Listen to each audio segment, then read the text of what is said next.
So we have 4 founders here today who have successfully raised funds.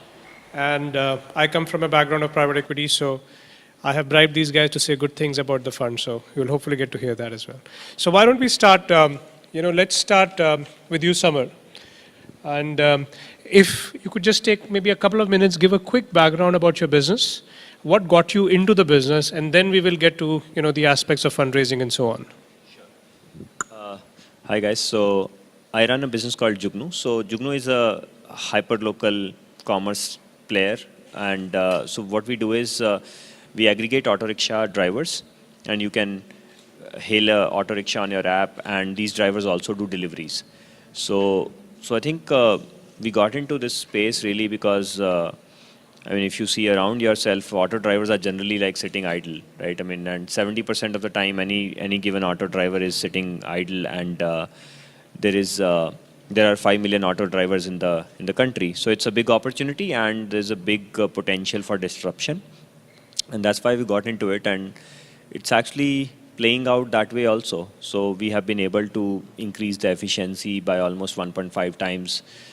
For people who are working with us, and that's working pretty well for us. Thanks, Samar. Shri, you have created a very different kind of a business altogether, Milk Mantra. So maybe a quick background on what got you into the business of milk or dairy, and what's the differentiating aspect about this? Okay, so rewind back 10 years. Things are a bit different right now, but if you go back 7 or 10 years back, there was a huge consumer trust deficit between consumers and the products that they consumed, especially in the fresh category like dairy or vegetables and things like that. Dairy was the single largest category, food category in the world. The Indian dairy segment valued at almost $40 billion.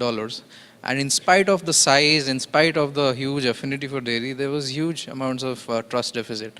So the whole idea of building Milk Mantra was to create an exciting, engaging food brand in the dairy space that will clearly address this trust deficit through very targeted innovation, be it in packaging, be it in the entire supply chain, and communicate it appropriately with the consumers.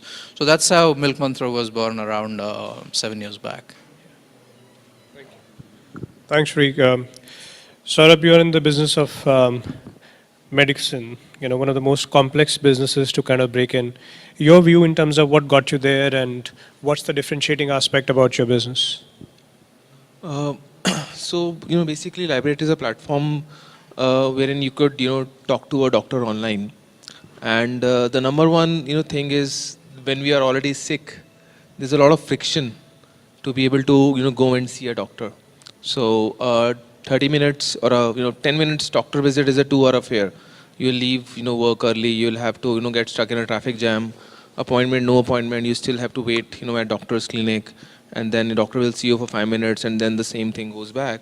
We decided as to why can't we make the process a little more simpler and allow users to do that first line of communication. Can that happen online? That was where we started with.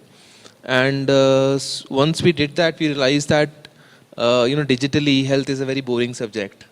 We don't want to talk about what's the latest way to sort of maybe we'll talk about latest way to stay fit, but we won't talk about we are approaching 40s, how to take care of your knees when you were in 20s, for example, and things like that. So Bollywood, cricket, entertainment, these are the things that gets consumed online, not digital health.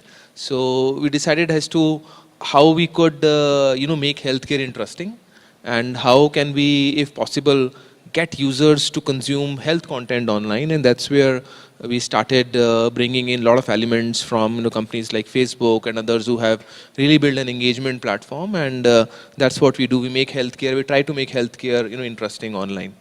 Great, thanks so much. So Akshay, from your perspective, you run a business in the world of fitness, and fairly novel concept. So what got you there, and give us a little bit of a background about it. Hi guys, I'm a co-founder at a company called FITPASS, which is one pass to all the gyms and fitness studios in a city. why and how we got into it was basically I didn't want to pay 36,000 rupees to a gym upfront and then not avail their services. Because I realized that I don't buy my haircuts for a year, I don't buy movie tickets for a year, I don't buy travel tickets for a year. Nothing I buy for a year except a gym membership. And that needed to be broken. 70% seems to be a common number. Like all the gyms and fitness studios in India are also about 70% unutilized. So those guys aren't making money, the consumers aren't happy. And fitness is a very growing segment. Like 3 years ago, all our celebrities and cricketers were opening restaurants. Dravid, Tendulkar, Kumble, Ganguly, everybody has restaurants. And you look at the cricketers today, everybody has a gym. Dhoni, Kohli, Raina, Yuvraj, everyone has gyms. So suddenly fitness became very important. All the TV ads were focused on getting fit with a country that is, what, 2/3 under the age of 35. But fitness was inaccessible, it was unaffordable, and that is what FITPASS was trying to break. And we've successfully done so. So now, for rupees 999 a month, you can work out anywhere, do any workout, yoga, Pilates, Zumba, CrossFit, Krav Maga, kickboxing, mixed martial arts. You're not limited by choice or by location. And then we've added many service verticals as we got along. But yeah, the journey was majorly personal, and then that problem we tried to solve. Thanks so much, Akshay. So let's get to the domain of funding. So, Samar, you started a business where you did the initial part of the running of the business on a bootstrapping basis. So, what were the thoughts running in your mind? Whether to take angel funding, whether you to bootstrap for a couple of years, whether to put together a much better looking Excel spreadsheet and take a larger investment in the first shot. So, what drove you in the first part of your journey? Sure. So the first company I ran was a services company. So we started out as a services company, B2B. So pretty much like a sales driven. So the drill is you sell something, then you build something, then you make money, and then you grow. So basically, whatever profit you make, you grow off of that. And that's a very standard business fundamental definition that I understood. I come from a business family. That's what I've seen my parents do, my uncles do, and that was very natural for me. But then, of course, it depends on the nature of the business, right? And when you come to some businesses which need a critical mass to get to, so you need to have some kind of venture funding. So honestly, I think they're difficult to compare, because in the first case, the journey is a little slower, but it's much more, you have much more independence and much lower, I would say, sleepless nights. And in the second case, it's a bit faster, much faster, but at the same time, it's a 0-1 game almost. So I think it depends on the kind of business you're doing and the kind of risk appetite you have and the kind of, analytics or aptitude you have, really. So yeah, they're both very different kind of things. So actually, your business has been for the last couple of years, and you chose to raise some early stage funding as well. So do you want to talk about your journey, how, especially given the fact that you come from a PE background yourself, what made you pick this route of funding? So our background is, we were a bit unfortunate. In 2014, when I used to just toy around with the idea called FITPASS, I didn't even have a name for it. All I used to think was that Indians love options. So India is the only place where you can go into a restaurant and order a thali. If you're abroad, if you want chicken, you get chicken. If you want fish, you get fish. You don't get a thali. So I thought none of that existed in fitness, where a bouquet of services was offered and it's up to me what I want to do. I used to toy around with this idea, and there's a fund that said that, okay, you take 2 million. This is 2014 I'm telling you about. I used to run a different business then. And they said, you shut this down and take 2 million. And we thought that wasn't right. We had something that was going. This was just an idea. I had no idea where it will go. There was no assessment. So we said no. Come 2015, when we actually thought of doing this business, that money was no longer on the table. The markets had changed. Things had become bleak for the industry as a whole. But then over the course of, we still launched in September 2015. 1 year we were bootstrapped. My co-founder, she quit World Bank and she came back. We put in our savings. We went on. In December 2016, after a year of full operations, we became profitable. We were a high margin product. Then we were able to raise an angel round. During that course, I must have met everybody. And the few takeaways I had was that there's an orientation of the investor. If the investor is not fit, they're not going to invest in fitness. and if they don't care about their fitness, for them it is a luxury item. Every luxury item becomes a necessity after a period of time. Air travel was a luxury, taxis was a luxury, hotels was a luxury. You have to make it a necessity. And that is what it is all about. But not everybody was buying into it. People thought fitness was nascent. I'm going to Hindi, I'm just going to quote. One guy told me, भूख 3 बार लगती है दिन में, fitness तो मेरा मन है करूँ कि नहीं करूँ. And that kind of impacted our fundraising story a lot because everybody thought fitness was an if and only item. So that delayed us. Then after December, we continued with the services we were offering.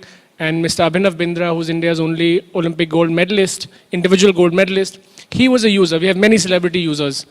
He was one of them, and he just recently turned investor, and he gave us another $1 million. So in the last 6 months, we've only raised $2 million, unlike everybody sitting here who's in tens and 20s of millions. We're very young. No, thanks so much, Akshay. Saurabh, from your perspective, you deal with doctors. Everybody believes that, medical space is very exciting, but very few businesses actually make money there. So what was your challenge when you started initial part of the fundraise from your side? So, when you are approaching an investor or anyone, for that matter, employee as well, your first employee or first person or even a co-founder or anyone, what matters is you have to tell a story. At that time, there are no Excel spreadsheets to talk about.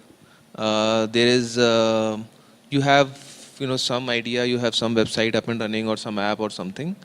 Ultimately, what matters is what you have learned during that process. That process cannot happen like I woke up one day and I have this idea and I'll go and start fundraising. It doesn't work like that. So in our case, what had happened was the fact that we have been toying around with this idea of how we can get doctors on board, how can we build a patient-doctor engagement platform. So we started off. It's a two-sided marketplace, just like many other marketplaces. One side is a doctor, another side is a user. It's a chicken and egg problem. Which side to get first. In our case, we decided to get doctors on board first, and to get them on board, there has to be something for them to stay. So that was a practice management software. So we started building that, and once we have had enough learnings from what we had gathered after talking to doctors, after meeting them, we realized that this is not what we wanted to do. So our whole pitch at the seed round was that, hey, we have been pouring our heart and soul into this, and we have realized this is not what we want to do. We want to do something else. And now you should give us money because we have figured it out that by doing this doesn't make sense. That's like 1% of the market, and this is where the 99% of the market is, and this is what and why people or doctor in this case would use, and obviously why would users use. So I think our sort of story was a little different, wherein we started with something. We still have practice management software. That's not the core part of the business though, but we started with something and we realized this is not what we wanted to do, and we started pitching and saying, okay, we have enough learnings now, and now you should be the first fool to sort of invest in us. Great. Thank you. That's very helpful. So most entrepreneurs, when they start their journey, initially it's the whole bit of bootstrapping. Then you go to the angel investors. Then you go to Series A and so on. So Shri, you raised your first round, which was of a $5 million straight on a paper plan and a paper Excel spreadsheet. So that must have been a hell of a plan for you to get $5 million on ground zero. So tell us about that. Yeah, unfortunately, so I was in this space where we had to build a whole supply chain of farmers, infrastructure for cold chain, build a whole processing plant, have the whole front end in place before we could even launch one packet of milk. So all the brand, all the product thinking, the functional innovation on packaging, that was already in our minds. But unless we got the money to put all of this together, we wouldn't be able to produce a single pack. So there's no prototype, there's no little lab, there's no little bit of traction to show before we get. So 2009 was when I kind of quit my job in London, came back to India to set up Milk Mantra with this plan on paper and me. And thus began my kind of fundraising journey. It took me about 20 months to raise my first round, and through that, learned various things. saw different sides of life and people, and sort of realized that, at that point of time, you can imagine 2009-10, there was no real seed capital in India. Everything that was there was either for e-commerce and also kind of not early stage, nothing kind of real startup and seed. So I realized that I will never get a VC investor to come in after spending about 6 months. Everybody liked the whole idea and plan, but they didn't have a model of investing so upfront into something. So I went around, broke it down into pieces. I spoke to hundreds of individuals, angel investors. So that whole angel investing community itself was not developed then. So, but fortunately, I managed to get 20 angel investors to come on board with, starting from small amounts to slightly bigger amounts, and then got one of the banks to come up with an offer to a term sheet to do part of the 5 million as debt. Obviously subject to the rest of all the money coming in. That's how our first VC investor, who was an impact investor, Avishkar, when they saw all of these things in place, so we were able to get them in as an anchor investor. So that whole thing took about 20 months to put together that round of, together, and then move forward from then. Since then, I've had 3 more rounds, so gone through 4 rounds. I have 3 investors, institutional investors, VCPs on, and we've given an exit to our first round investors, including most of the angels who've been very happy with us. But the whole learning through this has been that you feel that after the first round it becomes easier and all of that. Well, you've got more options, more investors want to invest, but it just gets more and more complex, aligning 3 different investors with different time horizons, different objectives, all of that. So we'll see. It's still learning in this whole fundraising journey. So not sure, not sure if there's really a term like fundraising like a pro. So to become a pro at fundraising, you'll probably have to, go through, ages of fundraising before you can really reach there. Thanks, Sri. Very helpful. So getting from the first check, to the follow-up round of funding, I guess a lot of successful companies are raising funding probably a year and a half. The process takes, 3 months to do your business plan, 6 months to go out and look for it, another 3 months to pitch and to raise the funding and so on. So many times you get to hear that entrepreneurs, instead of focusing on running the business, usually end up focusing from fundraise to fundraise to fundraise. So Saurabh, you have done, follow-on fundraise and things like that. Any view in terms of your involvement or the amount of attention it takes to raise the fund on one side and run a full-fledged business on the other side? If you were to do dedicated fundraising, then obviously, it's a full-time job, I would say. And the best time to fundraise is when you don't need the funds. Then you can take your own time. You can, start talking to people. You will, start to see that there's a lot more interest that's, building up. So I would say to, what you said, it's extremely right. But to cut short that time period is you have to, decide a moment wherein you don't want funds. And you can be on your own for the next, 9 months, 10 months, or maybe to a year. So 9 to 12 months, if you don't want to think about fundraising, is when you should start. So that means you should have money in the bank for at least 15 months to be able to do that. And that's part one. The second part I would also like to say is the counter argument to that is, or another approach to think is you're always fundraising. So there is no right moment to fundraise. So if you were to give me money at the right terms, then yes, why not? We should we should close the deal. But so don't look for saying that okay, now I have to get into a fundraise moment. I think opportunities exist, multiple in multiple areas, and multiple people would come and approach you. You have to listen. You have to understand what they need, how they understand your business. So finding the right partner is also very, very important. Like what Shri mentioned right now is that landing 3 investors or 4 investors and their expectations. So finding the right partner is also, I think, a big part of the game. Even if you have say 2-3 options, you'll have to figure out which is the right one. Got it. So Interesting. So as far as you're concerned, you're perpetually on the round raise, and whoever gives the fund at the right time, at the right valuation. yes, so that's an alternate approach. I don't have that approach, but I'm saying that's a good. That could be a good alternate approach as well. Great, thanks. So from the timing of raising funds to the kind of investors, right? So a lot of people believe that the color of money is the same no matter who it comes from. So I really don't care who gives the money as long as I get the money, right? So Samar, you have raised money from different kinds of investors. Any quick take from your side to say how has your experience been? I mean, you have dealt with the strategic guys, the whole bunch of guys. So what's your take?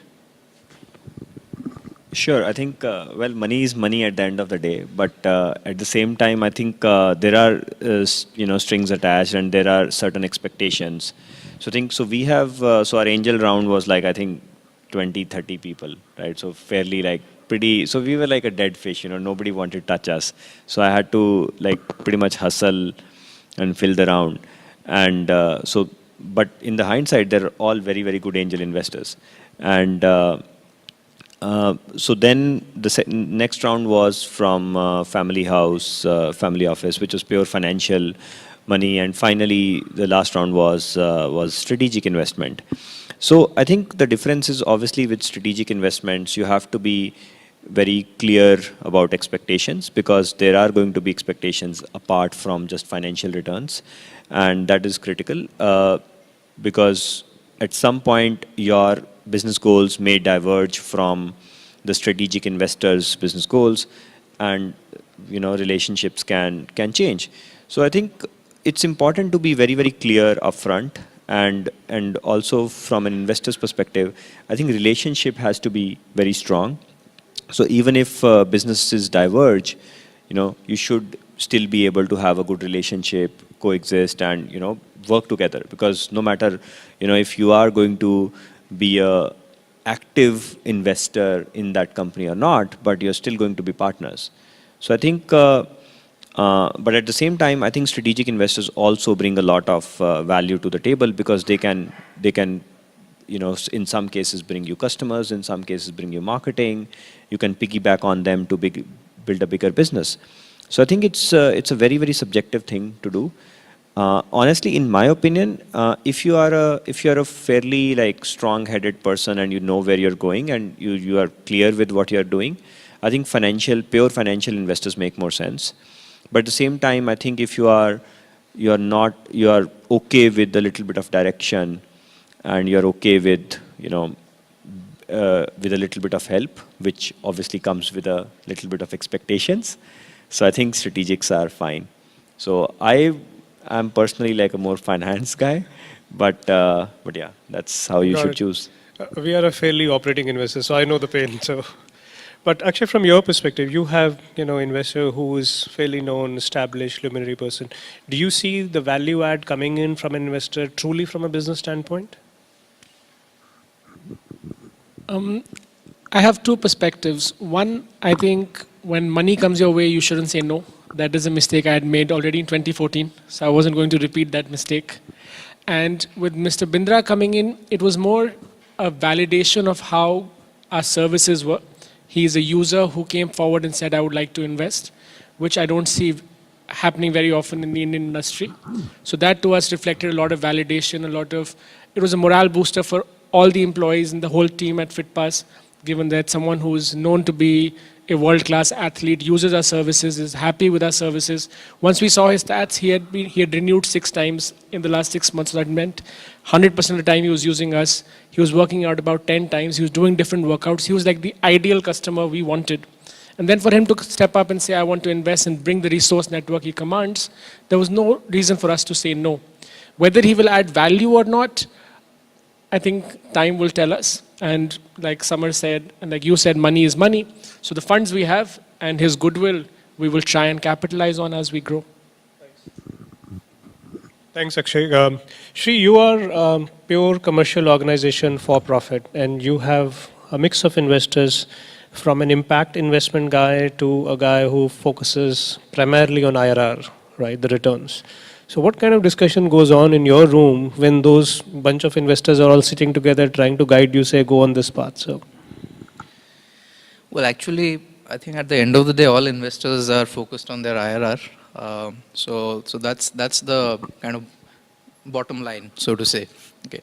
However, even when I started building Milk Mantra, I was very clear about, building a venture with a clear kind of conscious capitalist approach, which will have a significant impact on the entire rural farmer supply chain, and so that they develop economically as we grow. So that was one of my motivations as well. So be it our impact investors or be it our, like Fidelity are our mainstream investor, they're all aligned with the thinking, and that's where this whole point around having the, you're not always obviously not in a position to choose, but whenever, you're getting into bed with an investor, it's important to have a fair degree of alignment around the philosophy and thinking about what you're building and how investors think about it. Ultimately, the IRR, the returns, the exits, all of those are definitely there and matter, but these other aspects are also important to align. So I think we have very sort of good discussions in the boardroom, both on the returns, growth, margins, all of those perspectives, and also a fair degree on about how, for example, our ethical milk sourcing network, which we've built with a lot of pain, how that's growing, how we're impacting farmers, and all of that. Yeah. great, thanks. So why don't we, take a pause and just get some questions from the floor before we resume back the conversation? Are there?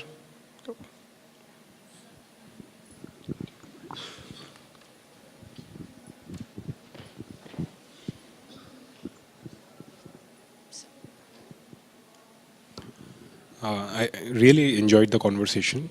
Thank you so much for this. I have this question, as far as what I could make out from the conversation, that IRR is the most important aspect what investors look for.